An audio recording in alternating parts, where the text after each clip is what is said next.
generasi milenial sehat, jumpa lagi dengan saya Bidan Arum.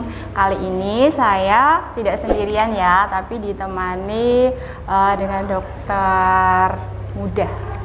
Siapa dia? Perkenalkan, ini dia Dokter Albertus Dimas.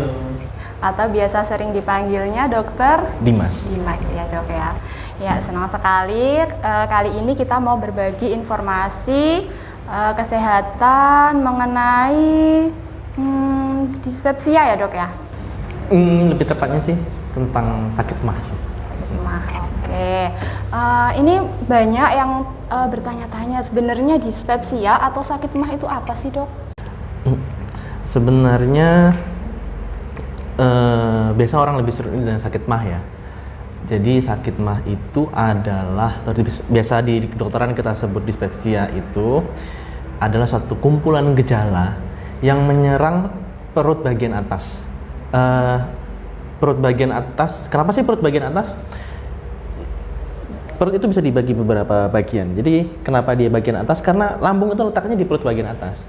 Dispepsia itu lebih cenderung ke arah lambung ataupun usus bagian atas, makanya disebut gejala yang menyerang usus bagian atas bisa berupa rasa perih seperti terbakar, bisa berupa rasa penuh setelah makan, atau rasa nyeri setelah makan, dan masih banyak lagi, nanti akan saya jelaskan lebih lanjut lagi gitu. Ya. Kalau untuk gejalanya jadi seperti yang dijelaskan tadi itu ya dok?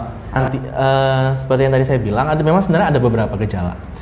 Dispepsia itu sebenarnya bisa dibagi jadi beberapa bagian ya. Ada yang namanya dispepsia organik atau dispepsia fungsional. Tapi kalau di masyarakat awam cukup dibilang dengan sakit mah saja, itu sebenarnya cukup. Yang perlu dikenali oleh masyarakat itu, oleh para penonton yang ada di rumah, itu yang pertama adalah nyeri di ulu hati. Nyeri ulu hati itu paling sering. Kadang-kadang nyeri ulu hati itu bisa berupa seperti panas, pedes, atau terbakar. Atau kadang-kadang bisa juga ngerasain sampai ke dada bagian tengah. Kemudian bisa juga kalau habis makan itu kok rasanya lebih sakit ya. Bisa juga rasa penuh setelah makan. Jadi gampang kenyang juga bisa. Nafsu makannya menurun juga bisa. Kemudian gelegean, sendawa itu juga bisa, dan mulut terasa pahit, dan juga terasa asam lambung itu naik ke atas. Itu beberapa gejala yang perlu dikenali oleh para penonton di rumah mengenai yang namanya sakit mah itu.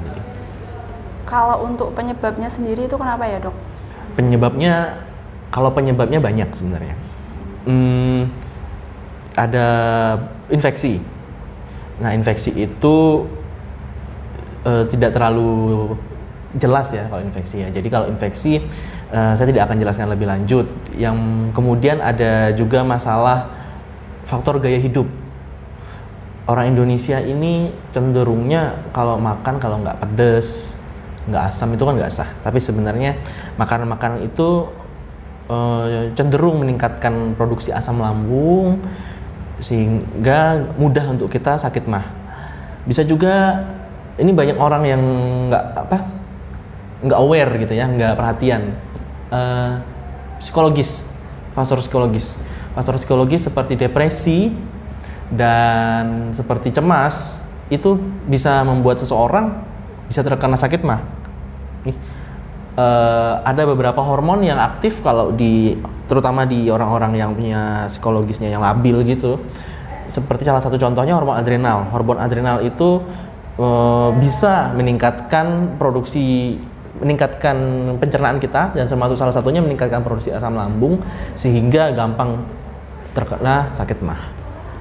Kalau untuk pencegahannya sendiri gimana dok, biar nggak terserang dispepsia itu? Kalau makan ya agak susah ya, tapi yang perlu dikenali para penonton di rumah perlu tahu loh, apa sih yang dimakan sehari-hari di rumah. Kalau memang makanannya banyak pedas, kemudian banyak yang asam, itu saya rasa perlu dikurangi dulu. Sementara perlu dikurangi terlebih dahulu. Kemudian tadi kopi, teh, itu sebenarnya sifatnya asam juga. Itu Mau tanya lagi ya dok ya, untuk kita kalau sakit terus kapan kita ya harusnya kontrol ke dokter itu? Kapan kita harus kontrol ke dokter tuh pertama setelah pengobatan yang kita lakukan sendiri di rumah itu tidak berhasil. Tidak usah nunggu lama-lama, misalnya 3-4 hari kita sudah beli obat sendiri tapi ternyata kok tidak ada perbaikan, silakan langsung berkunjung ke dokter. Nanti akan diarahkan oleh dokternya apakah pengobatan ditambahkan oleh dokter bersangkutan atau perlu dirujuk ke dokter spesialis, terutama penyakit dalam. Bisa juga kalau misalnya udah dispepsia, udah sakit mah, tapi disertai dengan beberapa tanda, kita sebut dengan tanda bahaya ya, seperti muntah-muntah yang berulang, kemudian perdarahan lambung, jadi bisa muntah disertai darah, atau BAB-nya berdarah. Jadi BAB dari lambung berdarah itu kalau sumbernya dari lambung itu akan berbeda. BAB-nya jadi berwarna hitam karena bercampur dengan asam lambung, makanya jadi berwarna hitam. Itu perlu dicurigai juga. Itu perlu saya sarankan untuk segera periksa ke dokter, atau disertai dengan penurunan nafsu makan yang signifikan. Jadi udah dispepsia tapi makannya semakin nggak mau gitu, itu perlu diperiksa juga. Dan yang terakhir, kalau udah dispepsia juga ada penurunan berat badan yang progresif, yang sangat-sangat cepat, itu juga perlu diperiksakan. Saya rasa seperti itu sih tanda-tandanya yang perlu diperhatikan. Jadi nggak boleh disepelekan ya dok ya, harus segera. Tentu kalau dispepsia itu mungkin kayaknya remeh ya, penyakit umum gitu. Tapi sebenarnya kalau itu terus-menerus berlanjut, itu justru akan membahayakan untuk kita. Karena beberapa kasus peningkatan asam lambung itu menimbulkan erosi di luka pada dinding lambungnya sehingga muncul perdarahan, dan akhirnya orang tersebut nggak cuma dispepsia tapi bisa anemia dan hal-hal lainnya banyak yang terjadi seperti itu. Terima kasih.